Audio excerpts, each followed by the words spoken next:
Assalamualaikum warahmatullahi wabarakatuh, anak-anak kelas 6. Hari ini kita akan belajar tema 1, subtema 2, hewan sahabatku. Nah, hari ini kita akan belajar 5 materi, yaitu yang pertama PPKN tentang sila keempat dan 5 Pancasila. Yang kedua bahasa Indonesia, ide pokok paragraf. Yang ketiga IPA, perkembangbiakan generatif hewan. Kemudian IPS, ekonomi negara ASEAN. Dan yang terakhir kita akan belajar SPDB tentang seni patung.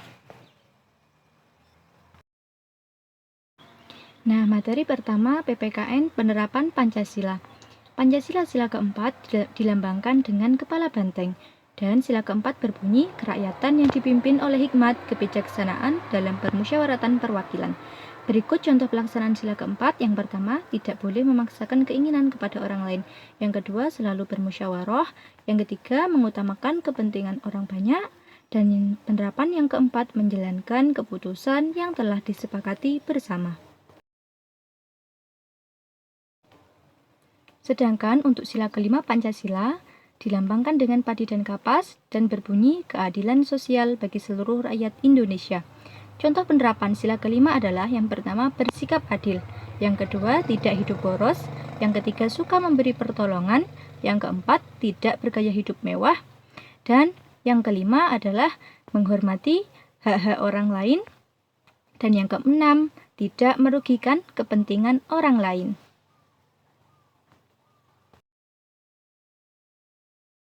Selanjutnya adalah pelajaran bahasa Indonesia tentang ide pokok paragraf. Perhatikan teks di bawah ini. Bebek adalah unggas yang hidup di darat tetapi menyukai perairan. Penduduk Indonesia banyak memanfaatkan daging dan telur bebek untuk kebutuhan sehari-hari. Bulu bebek tidak pernah basah meskipun ia berenang dan menyelam. Hal itu karena bulunya memiliki kelenjar minyak. Lapisan minyak berguna untuk membuat suhu tubuh bebek tetap hangat di malam hari. Nah, setelah membaca keseluruhan isi teks, kita akan belajar untuk menemukan ide pokok dari masing-masing paragraf. Ide pokok paragraf pertama terletak di kalimat terakhir. Penduduk Indonesia banyak memanfaatkan daging dan telur bebek untuk kebutuhan sehari-hari. Nah, untuk ide pokok dari paragraf yang kedua terletak di kalimat pertama. Bulu bebek tidak pernah basah meskipun ia berenang dan menyelam. Oke, setelah kita berhasil menemukan ide pokok dari masing-masing paragraf, selanjutnya tugas anak-anak adalah mengerjakan latihan mencari ide pokok dari teks di bawah ini. Bunglon. Bunglon adalah hewan reptil sejenis kadal kecil yang biasa hidup di pohon. Tampilannya mirip hewan purba. Bunglon jantan biasanya mempunyai tanduk, sirip, dan gelambir leher. Bunglon memiliki kemampuan untuk mengubah warna kulitnya. Bunglon tidak bisa berubah kulit ke semua warna, hanya ke warna-warna tertentu saja.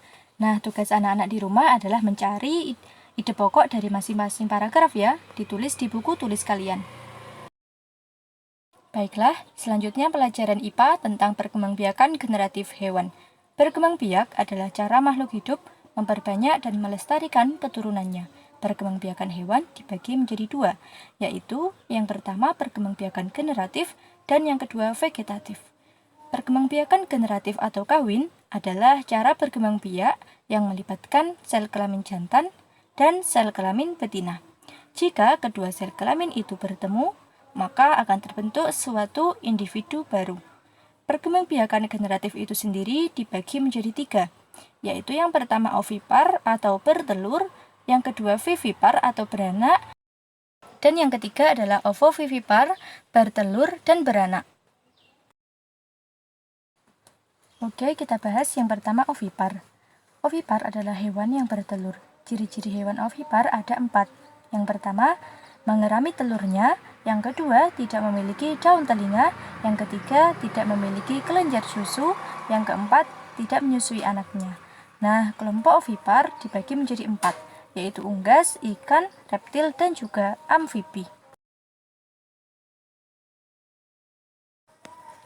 Yang pertama unggas, contohnya adalah ayam, itik, angsa, dan juga burung.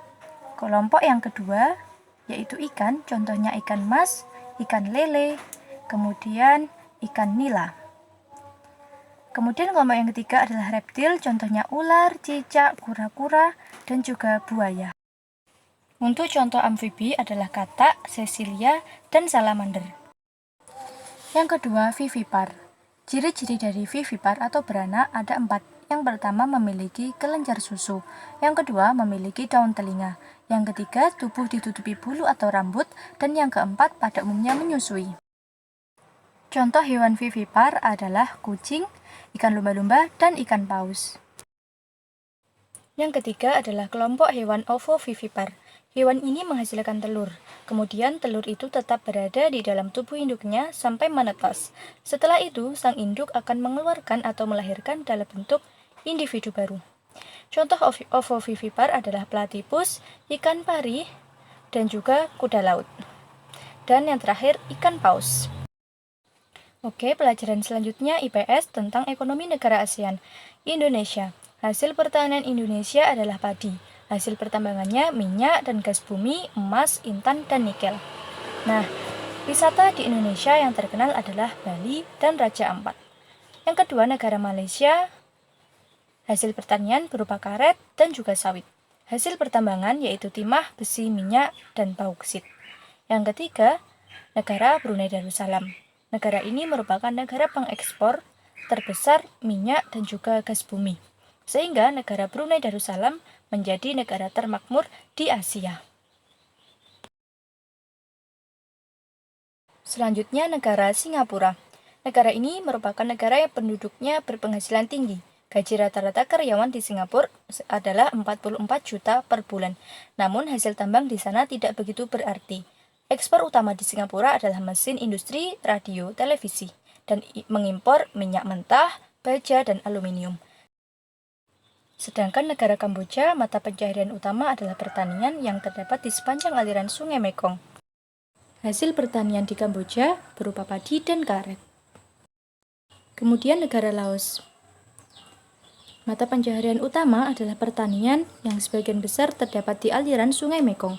Hasil pertanian di Laos adalah padi dan jagung, hasil ternak berupa sapi, babi, kerbau unggas, hasil tambang, timah, dan garam batu. Selanjutnya, negara Myanmar.